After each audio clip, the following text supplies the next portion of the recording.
Hi friends, welcome to Harini cooks. இன்றைக்கி நம்ம செய்ய போகிற டிஷ் முட்டை பொடி மாஸ்.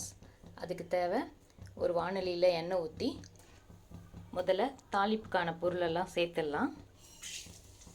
நெக்ஸ்ட்டு வெங்காயம், பச்சை மிளகா. வெங்காயம் நல்லா வதங்கிறதுக்கு உப்பு போட்டுடலாங்க. கருவேப்பிலை ஆட் பண்ணிவிட்டு ஒரு 2 நிமிஷம் சாட்டே பண்ணலாம். வெங்காயம் கண்ணாடி பதம் வந்ததும் கொஞ்சம் இஞ்சி பூண்டு பேஸ்ட் ஆட் பண்ணிடலாம். அப்புறம் கொஞ்சம் பெருங்காயத்தூள் ஆட் பண்ணிடலாம்.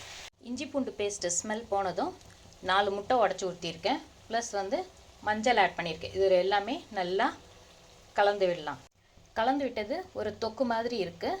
இதை நம்ம மூடி வச்சு ஒரு 2 நிமிஷம் கழித்து மறுபடியும் கிளறி விட்டோன்னா உதிரி உதிரியாக வருங்க.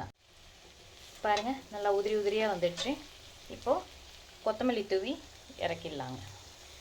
தேங்க்யூ.